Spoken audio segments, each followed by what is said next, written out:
보이스피싱 검거 비법이라는 주제가 나왔고 이 이야기는 임주혜 변호사와 함께 나눠보겠습니다. 어서 오세요. 네, 안녕하세요. 참 보이스피싱 저희가 매번 전해드리는데 매번 나옵니다.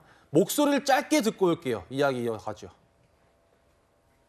그 범죄 현장에서 그 현행범 검거를 해야 되기 때문에 저희가 전달할 때까지 기다렸습니다. 경찰관 목소리를 듣고 오셨는데 보이스피싱 신고를 받고 경찰이 사복으로 기다리고 있었습니다. 그런데 잡은 사람이 수거책이었어요. 그렇죠. 보이스피싱 범죄 나날이 교묘해지고요. 수법도 고도화되기 때문에 이렇게 방송을 통해서 계속 경각심을 갖도록 해도 피해자가 나올 수밖에 없는 구조입니다. 사실 이번 검거 과정에서는요. 피해자의 기지가 돋보였습니다. 예. 이 보이스피싱으로 의심되는 전화를 받고 깜빡 속아서 현찰을 인출해서 이제 이 가해자를 만나러 가는 길에 경찰서에 들어가게 된 겁니다.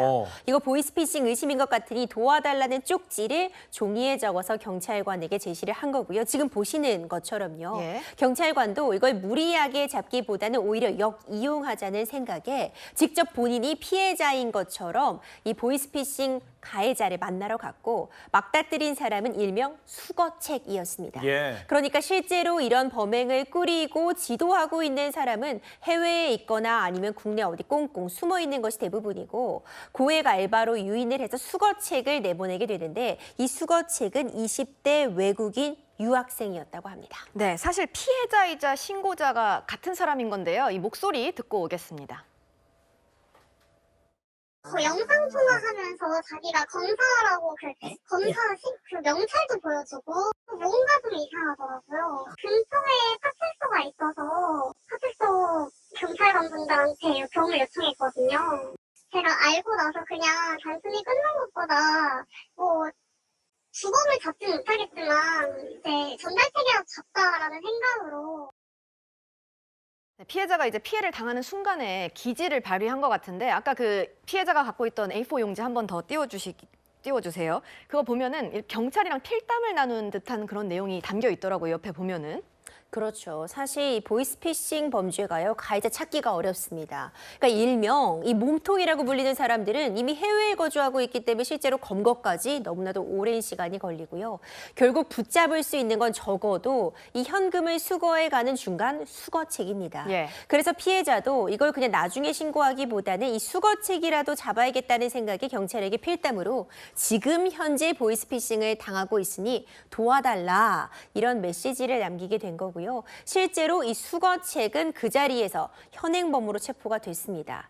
근데 이 수거책은 예. 본인은 몰랐다. 단순히 고액 아르바이트인 줄 알고 시작한 일이다라고 했지만 경찰은 현재로서는 그렇게 보고 있지 않은 것 같습니다. 이런 현금을 직접 받아 전달하는 것이 문제가 될 수 있고 어떤 범죄에 가담되고 있다는 걸 몰랐을 리 없다라고 지금 보고 있는 것 같은데 수거책으로 단순히 내가 이 가담을 했거나 방조를 했어도 이것은 엄연히 사기죄의 공범 내지 방조범으로 처벌될 수 있는 행위입니다. 그런데 진짜 수거책도 원래 처벌이 돼야 되는데 무죄가 선고된 사건도 있었다면서요? 그렇죠. 사안별로 달리 평가받을 수는 있습니다.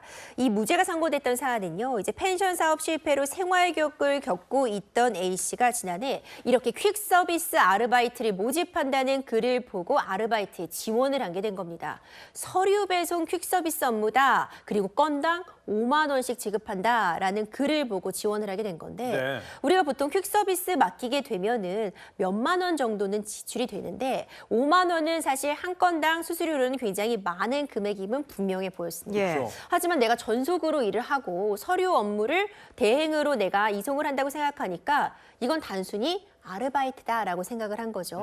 실제로 3차례 정도 퀵서비스로 대행을 해서 업무를 맡았고 상자를 전달받았다고 합니다. 근데 그 상자 안에는 피해자의 체크카드가 들어있었고 이 카드를 통해서 정보도 빼내가고 이제 돈도 인출되는 그런 범행에 가담한 것은 분명했지만 재판부가 보기에 이것이 어떤 범죄에 이용된다고 그렇게 사전에 인지했을 만한 근거는 부족하다라는 점을 감안을 해서 이번 사안 같은 경우에는 이 수거책에게 무죄가 선고가 됐습니다. 근데 사실 예. 보이스피싱 같은 경우에는 수거책도 이 엄벌백계를 좀 해야 되는 거 아닌가요? 그렇죠. 사실 최근에는요. 내가 단순히 아르바이트를 한 줄 알고 이런 현금을 대신 가져가 준다거나 아니면 현금을 입금하는 일을 했을 때 무죄 잘 나오지 않습니다. 이미 이런 방송을 통해서도 이런 수거책도 처벌될 수 있다는 것을 충분히 알 수 있는 상황이었고 뿐만 아니라 이렇게 단순 업무, 어떤 심부름을 해준다거나 돈을 받아온다거나 퀵 서비스를 했을 때 한 건당 10만 원, 많게는 20만 원씩 받는 것 자체가 의심스럽잖아요. 예. 이제 그런 부분들 때문에 사기죄, 공범 내지 방조범으로 처벌되는 사례도 분명히 많은 것 같고요. 일부의 경우, 그러니까 이것이 보이스피싱에 가담한다고 도저히 알 길이 없는 그런 예외적인 경우에만 무죄가 나올 수 있어서 내가 아르바이트를 구하는 입장에서도 조심할 필요가 있어 보입니다. 예, 지금 보시는 그림처럼 좀 보이스피싱 피해액이 굉장히 급증을 하고 있어서요.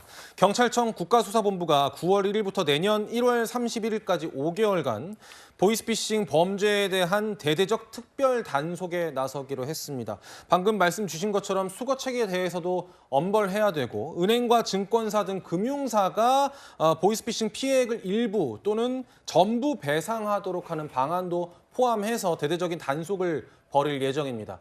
저희가 사건 사고 소식을 전해 드릴 때마다 이 보이스피싱은 참 근절이 안 되고 있는 것 같은데 이번에는 정말 일벌백계를 했으면 좋겠습니다.